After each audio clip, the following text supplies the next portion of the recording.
Salam sehat bagi kita semua. Pada cuplikan video kali ini, saya akan menjelaskan mengenai hipotesis tentang pemerolehan bahasa kedua menurut Stephen G. Krashen. Sebelum memulainya, pertama-tama yang saya hormati Bapak Hanafi SS Epling, PhD, selaku dosen pengampu mata kuliah psikolinguistik dan teman-teman yang sedang menyaksikan video ini. Baik, langsung saja. Menurut Stephen D. Krashen, beliau membuat 5 hipotesis tentang pemerolehan bahasa kedua. Yang pertama itu hipotesis pemerolehan dan pembelajaran, atau biasanya disebut dengan the acquisition learning hypothesis. Krashen membedakan pemerolehan bahasa atau language acquisition dengan pembelajaran bahasa atau language learning. Pemerolehan bahasa menurutnya merupakan proses seseorang secara tidak sadar dalam memperoleh bahasa kedua. Pemerolehan bahasa terjadi seperti seorang anak kecil yang memperoleh bahasa pertama. Ia dengan tidak sadar mengetahui aturan-aturan maupun fitur-fitur bahasa karena ia hanya sadar jika ia menggunakan bahasa untuk berkomunikasi. Kemudian masuk kepada pembelajaran bahasa. Itu artinya merupakan proses sadar seseorang dalam belajar bahasa. Lain halnya dengan proses pemerolehan bahasa, melalui pembelajaran bahasa, seorang anak secara sadar mengetahui atau mempelajari aturan-aturan maupun fitur-fitur bahasa. Proses pembelajaran ini diidentikan dengan proses pembelajaran bahasa yang dilakukan di dalam kelas. Kemudian masuk kepada kedua yaitu hipotesis urutan alami atau biasa disebut dengan natural order hypothesis. Krashen menyatakan bahwa kita memperoleh kaidah-kaidah bahasa dalam sebuah urutan yang bisa diprediksi atau biasa disebut dengan alamiah. Krashen mengatakan bahwa pemerolehan bahasa melalui urutan yang alami, beberapa aturan bahasa diperoleh lebih dulu daripada aturan bahasa yang lain. Penelitian yang dilakukan oleh Brown yang dikutip dalam Krashen tahun 1982 terhadap pemerolehan bahasa Inggris sebagai bahasa pertama pada anak menunjukkan bahwa anak-anak cenderung memperoleh morfem gramatikal tertentu atau fungsi kata dibandingkan dengan yang lain. Kemudian masuk yang ketiga yaitu hipotesis monitor atau the monitor hypothesis.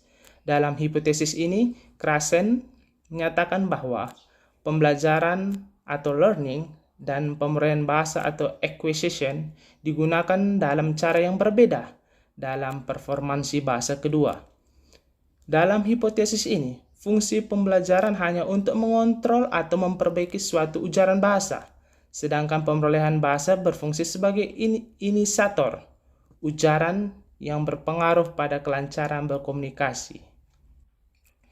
Hipotesis ini menyatakan bahwa hasil dari belajar dengan sadar hanya berguna untuk kebutuhan monitor. Menurut Krashen, ada 3 syarat yang harus dipenuhi agar monitor bermanfaat. Yaitu yang pertama, pembicara atau yang biasa disebut dengan pelaku harus mempunyai cukup waktu untuk mengulangi percakapan dan memikirkan kaidah. Kemudian yang kedua, pembicara harus memikirkan unsur-unsur untuk benar, bentuk dan juga pesan yang diinformasikan. Kemudian yang ketiga, pembicara harus mengetahui kaidah. Kemudian hipotesis keempat yaitu hipotesis input atau the input hypothesis. Dalam hipotesis ini, Krashen mengajukan 3 hal penting, yaitu yang pertama, bahwa pembelajar memperoleh bahasa dengan memahami input yang berisi struktur yang sedikit di atas kemampuan pembelajar saat ini, yang dirumuskan dengan I plus 1, di mana I adalah kemampuan pembelajar saat ini. Memahami input dalam hipotesis ini berarti pemahaman terhadap makna dari suatu ujaran atau biasa disebut meaning. Pembelajar tidak memperoleh struktur bahasa dalam pembelajaran pertama, melainkan memahami makna suatu ujaran sehingga struktur dengan sendirinya diperoleh. Kemudian yang kedua, Krashen mengatakan bahwa kita tidak mengajarkan keterampilan berbicara, melainkan kita memberikan pembelajar input yang komprehensif atau biasa disebut dengan comprehensible input. Dengan begitu, maka keterampilan berbicara akan diperoleh dengan sendirinya. Dan yang ketiga, input yang terbaik bukanlah input yang terstruktur secara gramatikal. Namun jika pembelajar mengerti input yang diberikan, maka sebaiknya pembelajar diberikan input I plus 1. Itu menurut bukunya Krashen dalam Long dan Richard tahun 1987. Kemudian masuk kelima yaitu hipotesis penyaringan afeksi atau biasa disebut dengan affective filter hypothesis. Hipotesis ini berkaitan dengan hipotesis input. Krashen berpendapat bahwa dengan memberikan input yang komprehensif saja tidak cukup. Pembelajar juga harus membiarkan agar input tersebut dapat diterima dan dimengerti. Itu dalam bukunya Krashen dalam Mitchell dan Michaels tahun 2004. Krashen berpendapat bahwa faktor afeksi dapat mempengaruhi penerima input serta pemerolehan bahasa kedua. Itu menurut Krashen tahun 1982. Variabel faktor-faktor afeksi terdiri dari 3 kategori. Itu yang pertama, motivasi. Pembelajar dengan motivasi yang tinggi umumnya menunjukkan performa yang lebih baik dibandingkan yang memiliki motivasi yang lemah. Kemudian kedua, percaya diri. Sama halnya dengan motivasi, pembelajar yang memiliki rasa percaya diri yang tinggi cenderung lebih baik dalam memperoleh bahasa kedua. Dan yang ketiga, kecemasan. Pembelajar yang memiliki kecemasan yang tinggi akan menghambat proses pemerolehan input. Sebaiknya, pembelajar yang memiliki kecemasan yang rendah atau bahkan tidak memiliki kecemasan dengan mudah akan memperoleh input. Merujuk pada hipotesis ini, hendaknya pengajar dapat memberikan input yang komprehensif dan menciptakan suasana belajar yang nyaman bagi pembelajar sehingga faktor-faktor yang dapat menghambat pemberian input atau bahasa kedua dapat dikurangi. Kemudian menurut Krashen juga ada juga faktor-faktor pemberian bahasa. Itu yang pertama seperti usia.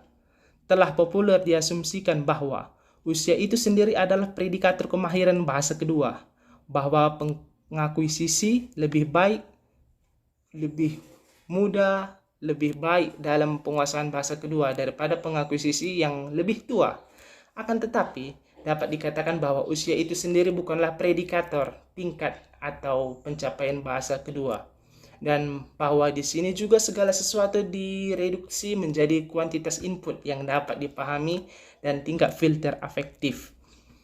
Menurut buku dalam tulisan Krashen dan Scalia tahun 1979, meninjau peneliti empiris yang tersedia tentang pengaruh usia dan penguasaan bahasa kedua, dan menyimpulkan bahwa semua peneliti yang diterbitkan konsisten dengan ketiga generasi ini. Itu yang pertama, orang dewasa melewatkan tahap awal perkembangan bahasa kedua lebih cepat daripada anak-anak, atau di mana waktu dan paparan dianggap konstan. Kemudian yang kedua, anak-anak lebih besar memperoleh lebih cepat daripada anak-anak lebih muda. Waktu dan paparan tetap konstan. Kemudian yang ketiga, pengakuisisi yang mulai mengenal bahasa kedua secara alami selama masa kanak-kanak umumnya mencapai kemahiran bahasa kedua yang lebih tinggi daripada mereka yang memulai sebagai orang dewasa. Kemudian ada faktor akulturasi. Akulturasi adalah proses penyesuaian diri terhadap kebudayaan yang baru.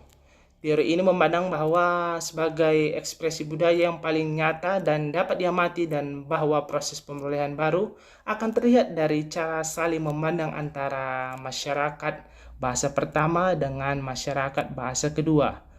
Beradaptasi dari faktor ini, akulturasi akan berada pada situasi yang baik jika yang pertama, anak berada pada masyarakat tutur yang memiliki tingkat sosial yang sama. Kemudian yang kedua, anak didorong untuk berakulturasi dengan budaya bahasa daerah. Kemudian yang ketiga, budaya bahasa pertama tidak terlalu mendominasi. Kemudian yang keempat, masyarakat tutur bahasa pertama dan bahasa kedua saling memiliki sikap positif. Kemudian ada juga faktor exposure. Dalam hal ini berkaitan dengan pembelajarannya sendiri, yaitu pembelajar bebas dan pembelajar terbimbing. Pembelajar bebas tergantung pada konteks pengajar yang mencakup tempat belajar atau lingkungan bahasa asing bahasa kedua, atau dwibahasa, jenis kontak bahasa, lingkungan bahasa keluarga, dan lingkungan bahasa kawan sebaya.